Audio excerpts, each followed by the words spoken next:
Okay, it's going to be a review of Money in the Bank 2014. We're at the 10-year anniversary for 2014. So let's see how it holds up. This was in June. This was June 29th, 2014 from Boston, the TD Garden. They do an attendance of 15,653. Even with the WWE Network, we have a buy rate of 122,000 buys. I gotta say, guys, my experience for this show was pretty bad, actually. So, yeah, I actually do remember, trying to watch this show. I was actually in a hotel in Pomona, California, with my brother. My brother was actually the one pushing the watch for this on his laptop. He actually had the WWE Network.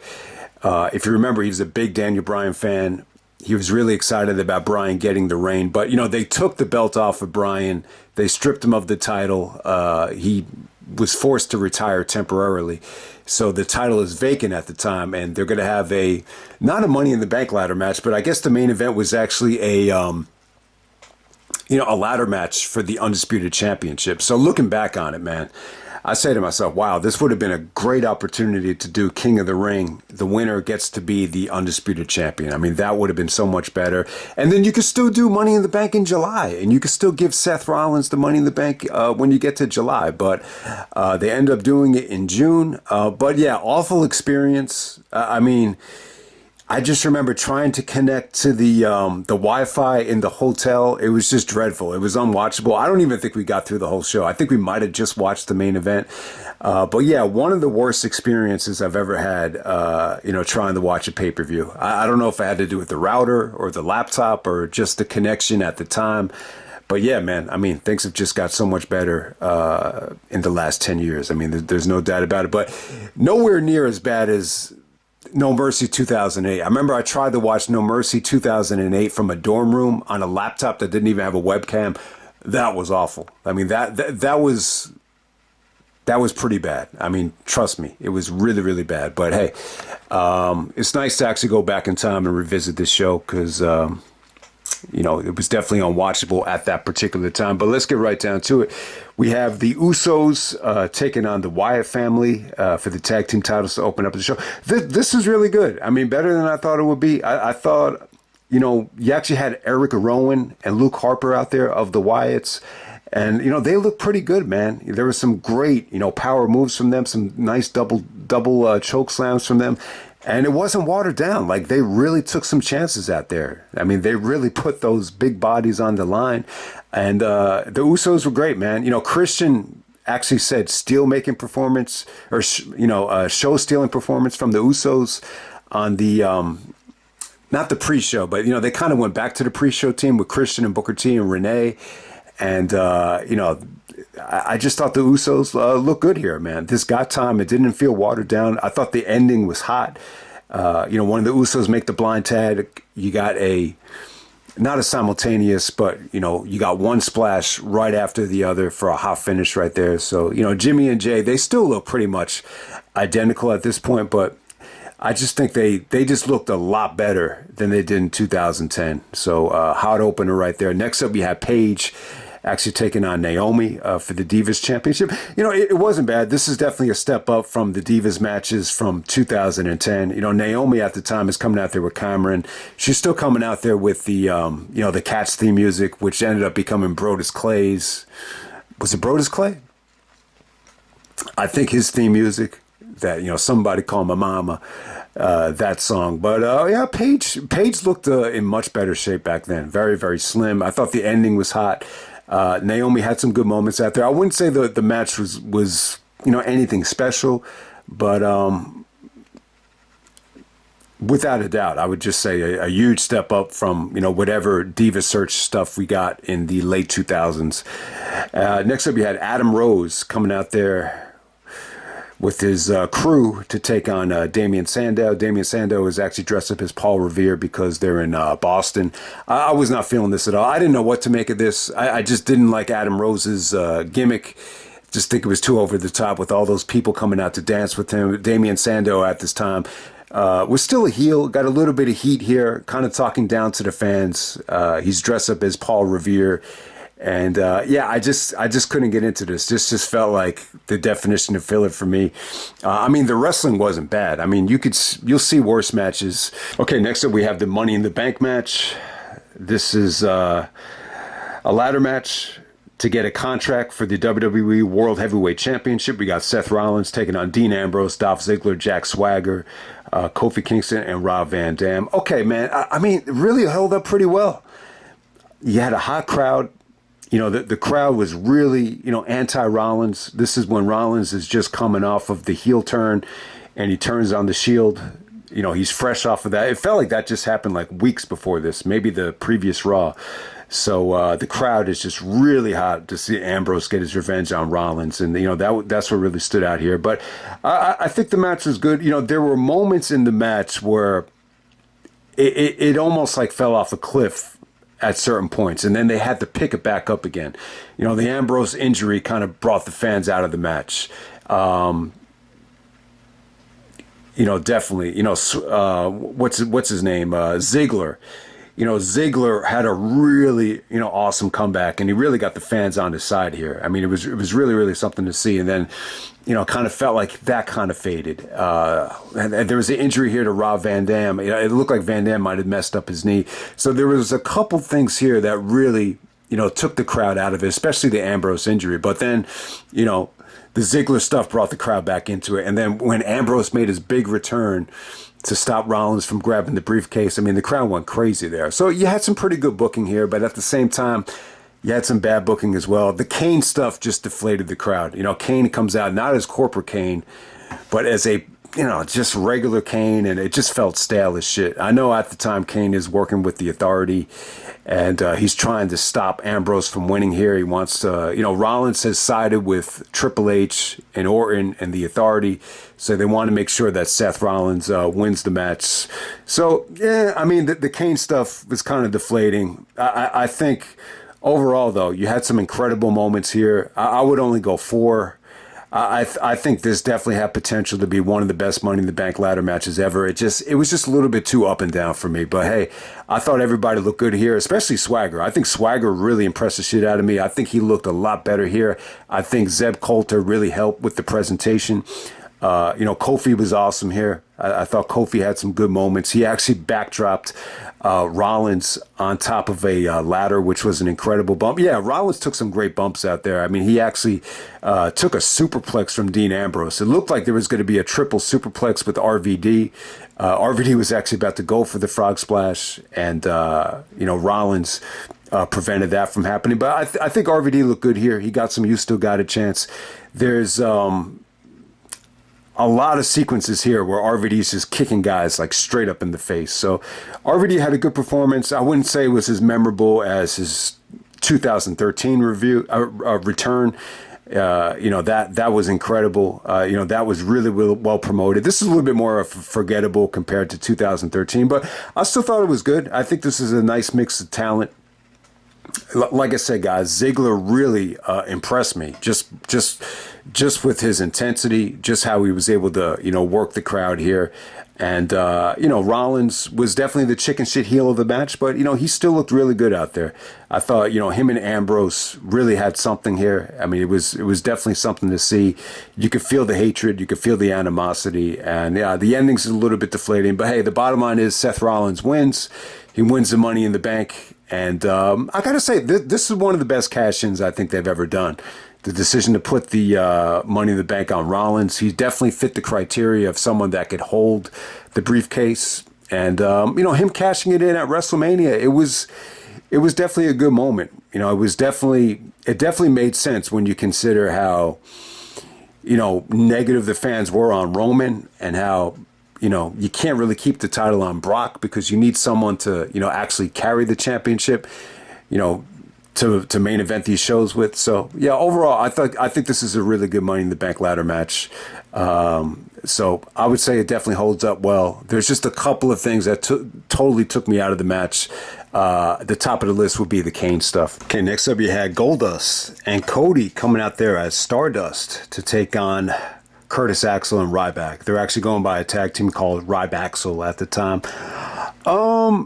not really that good. It's funny because I do remember Goldust and Cody had some incredible, tag matches at the end of 2013. Here, I think the reality started setting in that the Stardust stuff wasn't really, really working. I didn't think Cody was the problem here, though. I really thought it was Curtis Axel. I think his ring attire sucked. I didn't think he looked like a star. I thought he looked lethargic out there. I mean, Ryback was all right. I mean, he did a good job of working the fans. There was still like a lot of feed me more stuff from him. But yeah, I mean, just pretty much average. I mean, the highlight for me was when Cody countered Ryback's finisher into the crossroads. I thought that came off pretty cool. But, for the most part, Goldust and Cody, kind of just a, lukewarm reaction. It's as simple as that. So, yeah, definitely one of the weaker things on the show. Next up, we have Rusev coming out there with Lana to take on Big E. Lana cuts a promo on Vladimir Putin, kind of burying the American fans as saying that Vladimir Putin is a leader and kind of putting over Putin. And then Big E comes out with the American flag. Very patriotic promo from Big E. I'm trying to think of who that reminded me of. But yeah, it was a little bit corny. I said to myself, how did Big E transition from this to being like the bodyguard for AJ? But I got to say, it was good. I think Rusev and Big E was a hell of a matchup. Very powerful dudes. Lots of power, lots of speed. I mean, it featured an awesome, spear by Big E. He spears Rusev off the ring apron. It just looked painful. It looked like Rusev got hit by a truck there. I mean, it was pretty nasty. Rusev actually, before they get back into the ring, he gives Big E a nasty kick right to the head. And then we get the camel clutch submission from Rusev, which just drags on what felt like forever. But the submission looked painful. Big E eventually taps out. So yeah, big win for Rusev and Lana. I got to say, Lana looked like $1 million at that time. She just looked incredible with the way she had her hair and her physique. She looked awesome. So there we go with that. Next up, we had Layla taking on Summer Rae.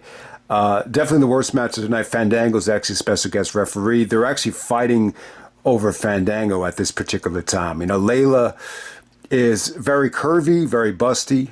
She got the nicer ass, and Summer Rae is, blonde, has the nicer legs. So, Fandango has to kind of choose between them. But yeah, I mean, Layla pretty much dominated the match, pretty much controlled the match. I don't think Summer Rae really ever wrestled that much before. But yeah, Layla goes over. The definition of a buffer match. That's all I really want to say about it. And then we're going to move on to the main event. This is a ladder match, not a Money in the Bank match, but a ladder match for the vacant WWE World Heavyweight Championship. I got to say, guys, watching this back, I was really just back and forth about this thing the whole match. I was just like, this is a mess. I was like, man, this feels like it was a massive headache to structure in the book and to, be an agent for. And it just looked painful, especially from Randy Orton. Randy Orton actually got, they said staples here. He had to get 11 staples in his head to close the gash. There was an accidental ladder spot where Roman, knocked him with the ladder. And, the trainers are actually trying to, stop the bleeding through most of the match. So that took away from the match a little bit. But at the end of this thing, I'll tell you, Randy was busted open, harder than I've ever seen here. I don't even think Orton really bled that much at Backlash against Foley. So, yeah, I'm going to say this has got to be it. This has got to be the most blood I think Randy Orton ever lost. And it was all real blood as well and accidental. Because I think we're still in the era where you're not allowed to bleed. So we got John Cena, Alberto Del Rio, Bray Wyatt, Cesaro with Paul Heyman. I totally forgot that Cesaro and Heyman were together. All right, this is the worst part of the match. We have Kane out there. Kane this is just overstaying his welcome.